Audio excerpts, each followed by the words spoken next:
অন্তঃসত্ত্বা গৃহবধূর গায়ে গরম চা ঢেলে দেওয়ার অভিযোগ উঠল শ্বশুর ও শাশুড়ির বিরুদ্ধে। অন্তঃসত্ত্বা গৃহবধূর গায়ে গরম চা ঢেলে দেওয়ার অভিযোগ উঠল শ্বশুর ও শাশুড়ির বিরুদ্ধে। ঘটনাটি ঘটেছে বলাগড় থানার অন্তর্গত কুন্তিঘাটের শেরপুর এলাকায়। দগ্ধ ওই গৃহবধূর কালনা মহকুমা হাসপাতালে চিকিৎসাধীন। দগ্ধ ওই গৃহবধূর স্বামী কালনা হসপিটালে উপস্থিত হয়ে এদিন বুধবার তিনি জানান, জলের ট্যাঙ্ক বসানোকে কেন্দ্র করে মা বাবার সাথে ঝামেলা অশান্তি হয়েছিল।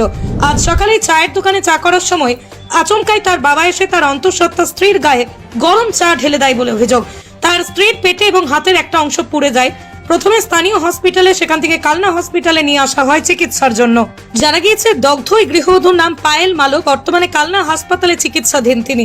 এই প্রসঙ্গে থানায় লিখিত অভিযোগ জানাবেন বলেও জানিয়েছেন সন্তু মালো নামে ওই দগ্ধ গৃহবধূর স্বামী। যদিও অভিযুক্তদের প্রতিক্রিয়া পাওয়া যায়নি। এদিন কি হয়েছিল আজকে সকালে? আজকে সকালে হয়েছিল বলতে একটা পারিবারিক ঝামেলা তো হচ্ছে। ঠিক কার আছে? সাথে? হ্যাঁ, আমার মা বাবা, আমি যখন কাজে চলে যাওয়ার পর আমার বউয়ের উপর টর্চারিং করে। আচ্ছা, কে করে তোর ছেলে? আমার মা বাবা দুজনে। আচ্ছা, দিয়ে তারপর? ঠিক আছে, ধরলাম আম্মু বাড়িতে নেই, বাবা বাড়িতে নেই। ঠিক আছে, গালাগালি, অত্যাচার, টর্চারিং ওর উপর করে দোষ দেয় যে আমার বউ করেছে, যে তোর বউ করেছে। কতদিন বিয়ে হয়েছে আপনাদের? বিয়ে হয়েছে আমার 7 বছর 8 বছর চলেছে। বিয়ে করার পর থেকে বছর 6-5-6 মাস ভালো চলেছে।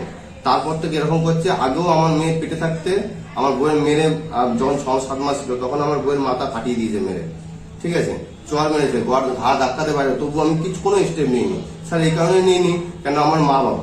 ঠিক আছে, তারপরে ওরা গিয়ে থানায় ডায়েরি করে, থানায় কেস করে, আমার নামে ডায়েরিও করে রেখে দিয়েছে। 2-3টে মনে ডায়েরিও করা হয়ে গেছে। আজকে কি হয়েছিল? হ্যাঁ, আজকে সকালে কি হয়েছিল? আজকে সকালে হয়েছিল বলতে কথা কাটাকাটি, যেরকম ঝগড়া হয় কথা কাটাকাটি। কি নিয়ে বলতে আমি একটা জলের ট্যাঙ্কি কিনেছি, জলের ট্যাঙ্কিটা আমরা বসাতে হবে।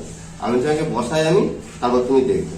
ঠিক আছে, এই নিয়ে লেগে গেছে। লেগে যাওয়ার পর আমার বাবা বাইরে থেকে এলো, আমার মা কি বললো জানি না, উল্টোপাল্টা কথা বলেছে।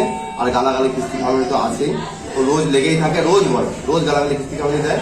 তারপর কি করলো, এসে কোনো কথা শুনো না, বাবাকে বললো, বাবা কথাটা শোনো, কি হয়েছে না হয়েছে, তুমি তো মার কথা শুনে তুমি স্টেপ নিচ্ছ, তুমি কথাটাকে শোনো, কি হয়েছে না হয়েছে ভালো মন্দ বোঝো।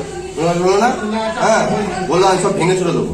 ভেঙে চুরে দেওয়ার পরে কি করলো, চায়ের গামলাটা ধরলো, দূরের গায়ের উপর উল্টে দিল। আপনার স্ত্রীর উপর? এই স্ত্রীর উপর উল্টে দিল। আপনার স্ত্রী কি এখন বর্তমানে প্রেগনেন্ট? আমার স্ত্রী এখন 6 মাসের প্রেগনেন্ট। আচ্ছা, হ্যাঁ, 6 মাসের অন্তঃসজ্জা এখন আছে। কোন জায়গায় হয়েছে ঘটনা? শেরপুরে। হ্যাঁ, কুন্তিঘাট শেরপুর। কোন থানা আপনাদের? বলাঘাট থানা। থানায় জানিয়েছেন বিষয়টা? থানাকে আমি যখন ট্রিটমেন্ট করবো থানায় যেতে পারিনি। থানায় ওই হসপিটালে যে অফিসারগুলো থাকে, ওই মেয়ে